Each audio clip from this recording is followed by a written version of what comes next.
World War II began in Europe with Germany invading Poland. Germany was one of the Axis countries, and the leader was the dictator Adolf Hitler. Nazi Germany instilled ethnic pride in their people with such slogans as "One people, one empire, one leader." Nazi Germany was ambitious and aspired to its future greatness and looked towards its destiny as a powerful empire. Britain and France were the first to declare war on Germany for invading Poland. Britain was one of the Allied countries. It was a democracy led by Prime Minister Winston Churchill during most of the war, although Prime Minister Neville Chamberlain was the leader during the start of the war. Though Britain was at the forefront of the war, it remained relatively calm and strongly believed in working together to move forward. There was a strong sense of togetherness, calling on subjects in the entire British Empire to work together for the war efforts. France was one of the Allied countries.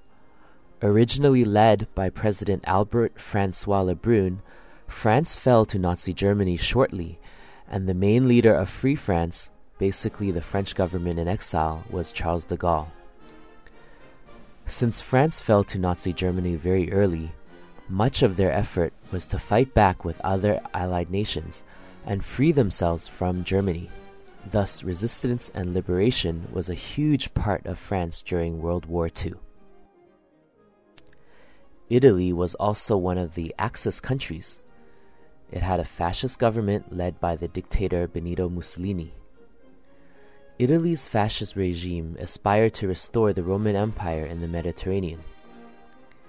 Italy allied itself with Nazi Germany during much of the war, including using propaganda such as slogans as "La Germania è veramente vostra amica," which means Germany is truly your friend.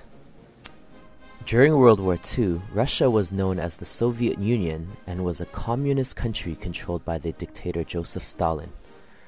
Initially, it made a pact with Germany in order to avoid a Nazi invasion. Later on, however, Germany attacked and invaded Russia, resulting in heavy losses, both military and civilian. The Russians have a strong duty to seek revenge for the German brutality, especially against its civilian women. Quite often, images of women, which represented their mothers, wives, grandmothers, and sisters, would stir the emotions of young Russian men to enlist, appealing to their intense love of their country and their desire to seek revenge.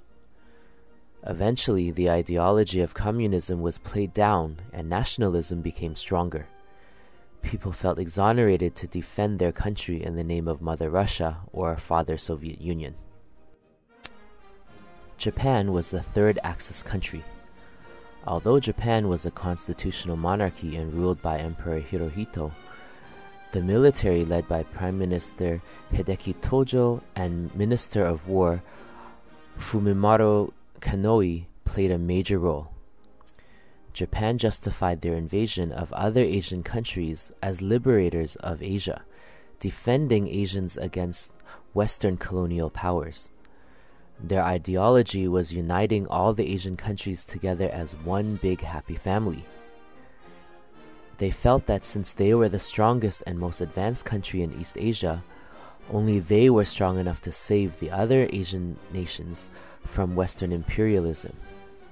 But in reality, Japan had a strong quest for power. The United States did not officially enter World War II until the Japanese attacked Pearl Harbor on December 7, 1941. The next day, the United States and Britain both declared war on Japan on December 8, 1941. On December 11, 1941, the United States also declared war on Nazi Germany.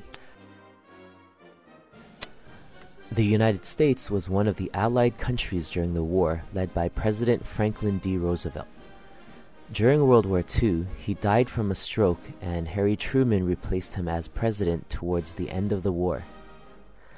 At the time, Americans felt an enormous need to avenge the attack on Pearl Harbor. At the same time, though, they valued liberty and freedom a lot, Therefore, they often felt that they are fighting for freedom or fighting to liberate another country. Americans also felt a sense of honor and duty, so when they feel they are called to serve their country, whether to serve as a military soldier or to help as a civilian by buying victory bonds or working in a factory to make weapons, many would heed the call. Culturally, the fictitious father figure Uncle Sam was able to call on many Americans to serve their country. Finally, another factor that influenced American thinking was the culture of fear. The sense of fighting to defend themselves from potential invasion and foreign oppression was very prevalent. Although Germany, Britain, France, Italy, Japan, Russia, and the United States were the major countries involved in World War II, many other countries also fought alongside or were invaded. As a result, propaganda was not only created by these 7 major countries, propaganda was also created by all the other countries that were involved as well.